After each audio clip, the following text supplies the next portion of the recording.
Hello, and welcome to another edition of Door County Today. I'm your host, Paul Renier of Door County Nature and Travel. For many visitors, fall is a special time on the peninsula. The crowds are gone, and winter hasn't yet arrived. The entire county is yours to explore. Come with us today as we learn about the Door County Land Trust, an organization dedicated to the preservation of Door County's unique natural landscapes. Later in the show, we'll meet with Norbert Blei, the county's renowned writer.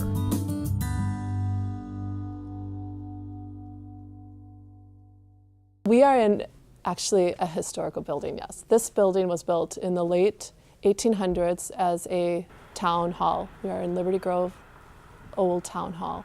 The logs that were used to build this building were brought over on ice from Michigan.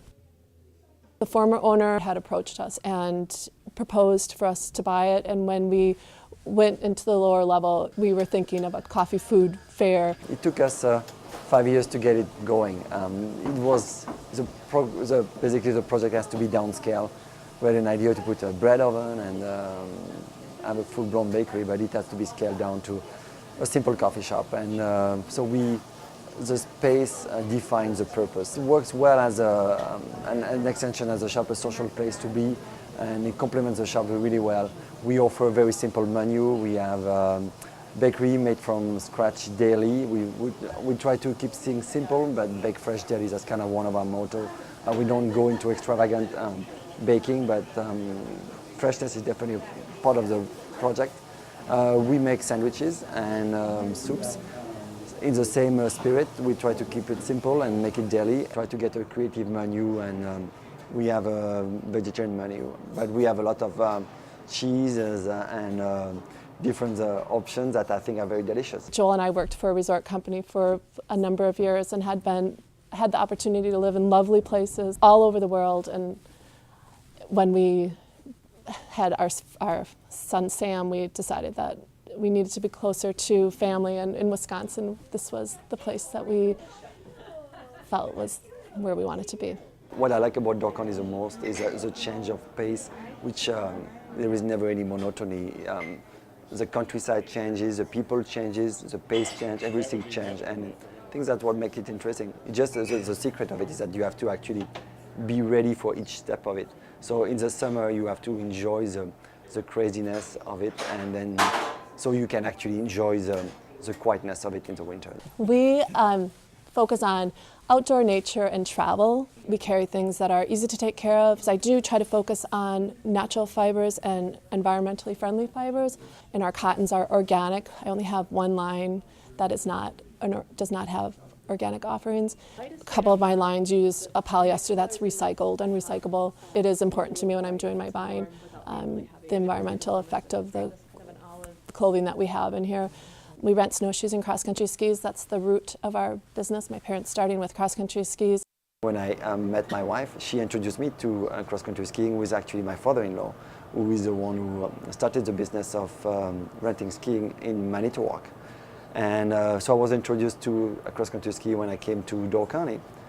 So I'm not a cross-country skier, a born cross-country skier. We have a space for ski rental and snowshoe rental, which is a part of Ecology's % base camp. We do rent ski and snowshoe for a modest amount of $12 a day, and our skis and snowshoe are actually great. We rent Alpina skis and Red Feather snowshoes. And if you have old skis that you're using sitting in your garage, come in, try the new one. It really makes a huge difference. You'll see the comfort of the shoes. It will keep your feet warm and get you going and enjoy yourself much more on the snow. Us, like other people, have chosen to live here because of the beauty, the unique landscape, but also the people. It's a small community, but many people who have been elsewhere have chosen to live up here. We have a beautiful culture, but yet you have a small town feeling. You can go into the post office, you go into the bank, and you know these are people who are your neighbors and your friends. And I think the pull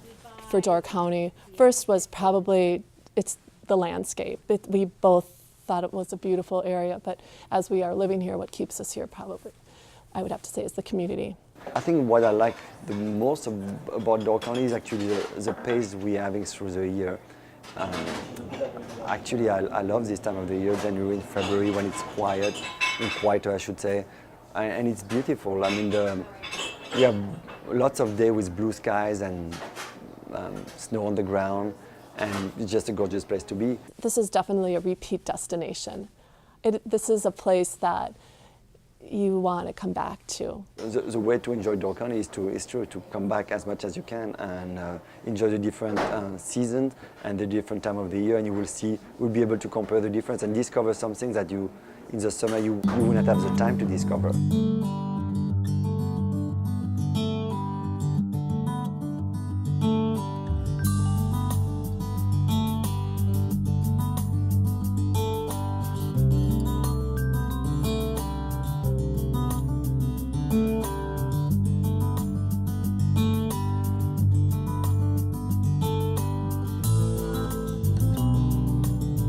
Hi, I'm Paul Renier, and welcome to another edition of The Natural Door. Today we're going to learn about the Door County Land Trust and their role in preserving the unique natural landscapes of Door County, like Kangaroo Lake Preserve. The mission of the Land Trust, we protect lands that have scenic beauty, the open spaces, the farmlands, the open lands that people are very connected to, as well as protecting the ecologically important lands up here. Not only do we work with landowners to protect them, but then we have the long-term role of stewarding and opening them up for hiking and the public to use. And one other part of our mission, obviously, is education. We all come here because of what we have up here to offer, what the county has to offer. It's a beautiful place. It has bluffs and water and all kinds of things that everybody likes, especially if you come from the city. Door County contains it all.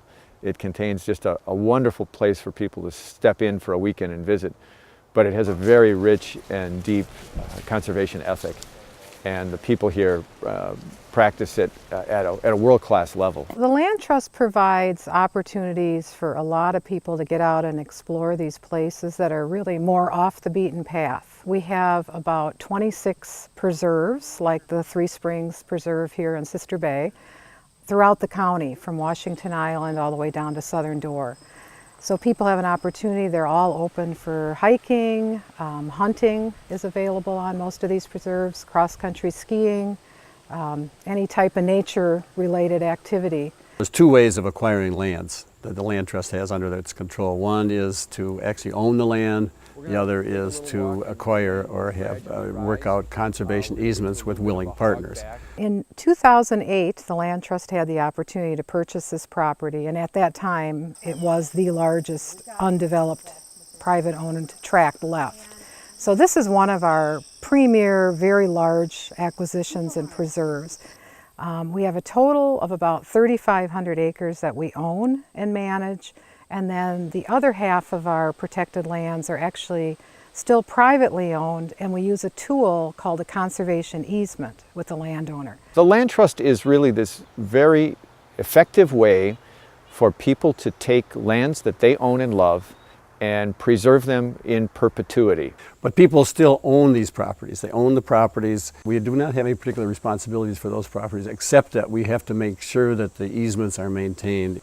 And that is extremely important, that whatever happens, if people turn them over to their next of kin or they sell their properties, the people that acquire the property, the new owners, have to abide by all the land restrictions, the easements that are on that property forever. There's nothing that can change that. The Land Trust also will be engaged in buying land, and in fact here at the Bayshore Blufflands they made a leap of faith and they bought a large tract of land.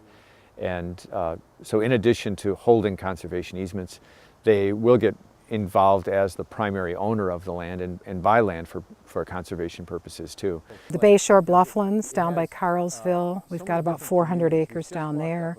The Ship Canal down by Sturgeon Bay is another, I think it's like 350 acres.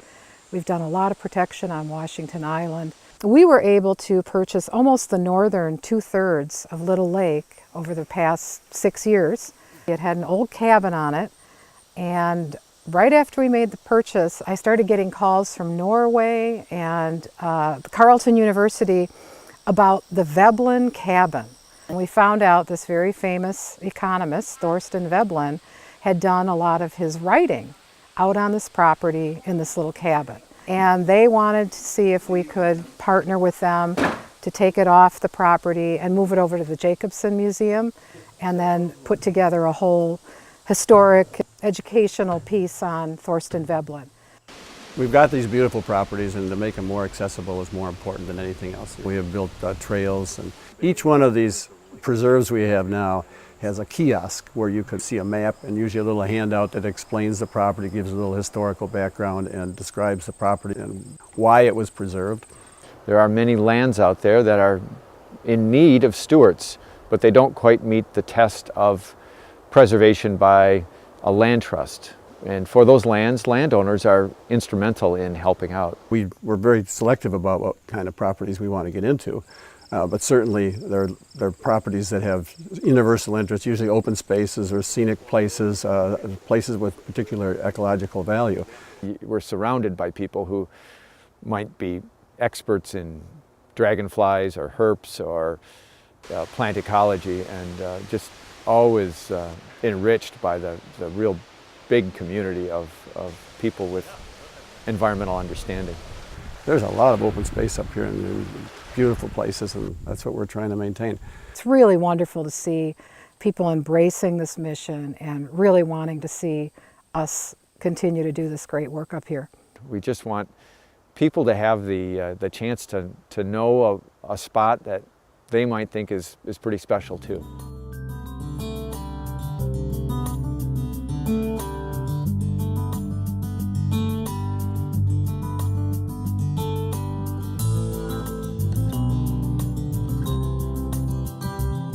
The best description I've heard of him, the one I like the best, is that he was a nature mystic. More practically, he was a landscape architect, a very influential landscape architect. He was an important mover and shaker in the early land conservation movement, something he gets very little credit for.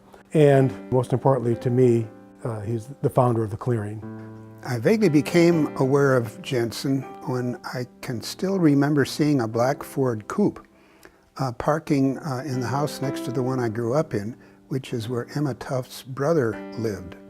Jensen was born in Debol, Denmark, into a somewhat prosperous farm family. He met a young woman named Anna Marie Hansen. They became engaged. She was his fiancée. They both decided they would emigrate to America and came in 1864.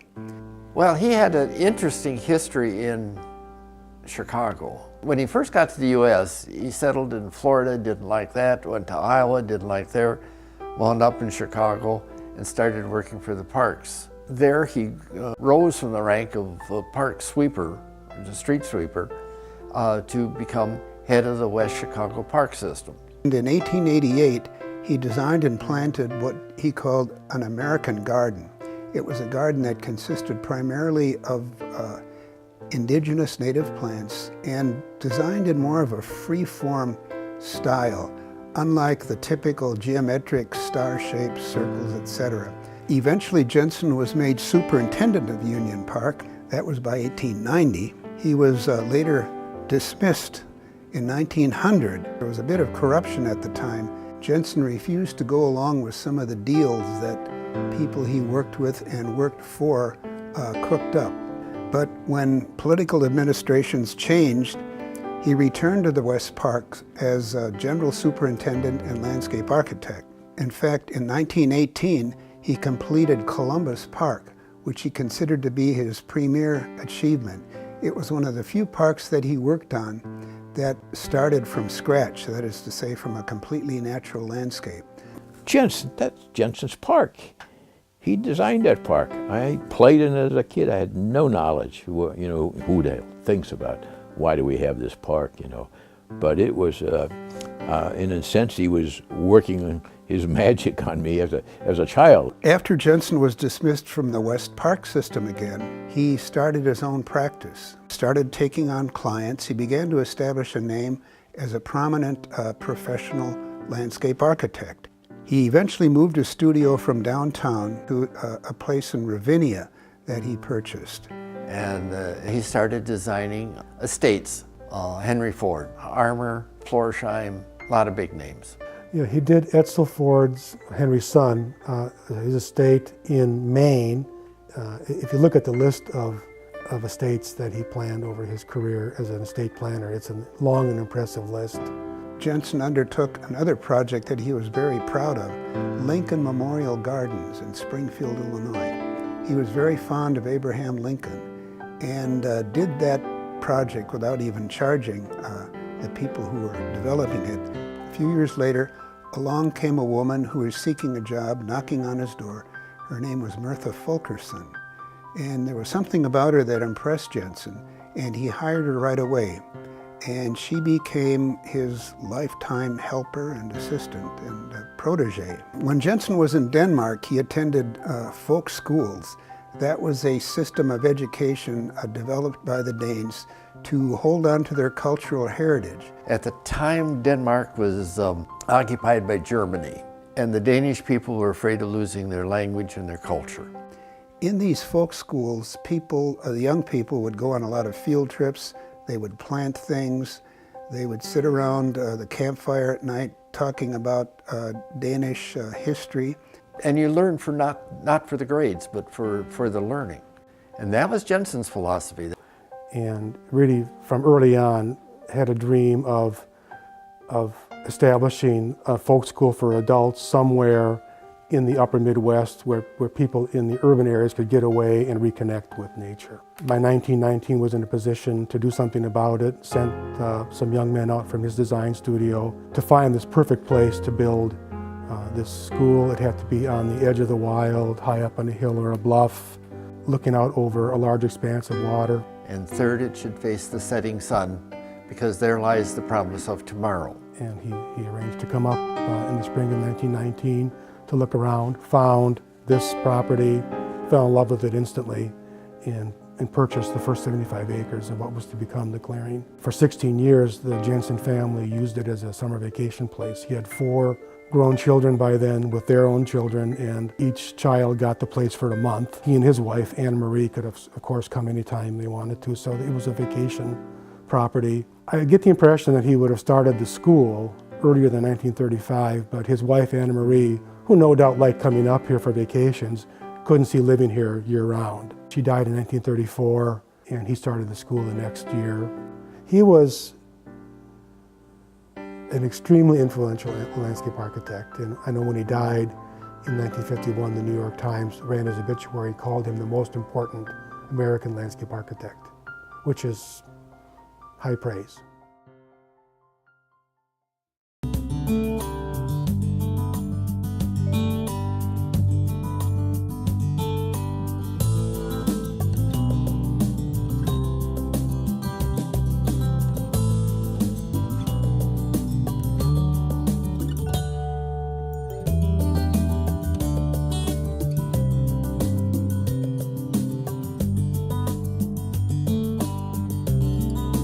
My name is Norbert Blei, and I'm a writer.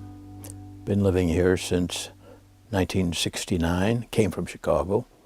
I wrote fiction and nonfiction. I came to the county with the idea of leaving all that behind me, although I had to exist via Chicago for at least 10 years. By driving back and forth and doing stories and continuing to freelance. But really to focus then more on books was the reason I came here. This was a nice, quiet place to work. I had to then slowly adjust to life here and my whole life as a writer. I have a voice and an attitude and an appreciation of people that causes them to open up almost immediately and talk. If you can get people to trust you, and either they see that immediately or they don't, and if they do, they'll tell you more than you want to know. When I would do a profile of a person, I would always try to not just talk about the person, but tell a story about him. Tell a story about my coming to meet him or whatever. You want this thing to say something. Make this life exhibit some sense of meaning, you know. I really try to take word for word what a person said. I don't fashion any of the conversation. I don't edit. Whatever was down there, is a revelation who that person was. As I began to write about the place, my attraction then was to get as close to the person who was still farming, the person who still had an orchard. I think the first one was my next door neighbor, Charlie Root, who was in his 80s at that time and had, I think, only left the county once in his entire life. But he became my really close friend. And then the Carlsons across the road, and I always call him Pa, and he in fact worked on this place. He cut all the lumber for this coop of mine where I'm in now. But Pa Carlson and Charlie, these were some of the first people. And Charlie would be the epitome of the old-timer, rough life, just eking a living out on a small piece of land. After I had maybe 5 or 6, I began scoping the county itself, thinking, who are the women that would be interesting? Women who might represent a real sense of independence. Chick Peterson, that I got to know, and he became a very good friend of mine and has done all the covers on my books and many illustrations as well. Al Johnson, how could you do a story about business in this county without centering maybe that story about him and what he was able to build there? The work then became an accumulation of these stories into a book, an expression of these people and why they were here, what they were doing here, and the kind of lives that they led. When we come in here, writers, artists, photographers, and we see the county through different eyes, does the local see what we see, or are they so enmeshed in what their life is that they're oblivious to all this? I can almost hear the quiet. At times I think I live in a poem. Early walks toward the lake at the end of the road find me merging into solemn woods, into fields on fire in morning light, drifting toward shimmering lake water, waiting in repose for my approach. I have been trying to define this place for more than 40 years, my adopted landscape. I came to believe this peninsula was all about light 10 years after I settled in 1969, and continue to study my new setting since then in notes, essays, and books, trying to acclimate myself to a rural culture utterly foreign to me. I walked the immediate area around my old farmhouse, those first years, always a stranger in my own domain. What is this? Is this home? The writer at large, attempting to settle in once again, acquainting himself with the nearby fields, the woods, the stone fences, the inland waters, Lake Michigan and Green Bay shoreline. I drove the back roads north and south, up and down the peninsula, crisscrossed it in all kinds of weather and all seasons, and I never tired of all it offered. 40 years later, I remain in place, though looking at everything from different angles. There is something about this peninsula I still need to know. The land is always telling me something, and I am trying hard to concentrate, to listen, to get it right. Reading the landscape at the beginning was a new and very different book to comprehend, to learn, to translate in one's own words.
Thanks for joining us today. Remember to come back often to find out more about Door County's history, landscapes, businesses, and people.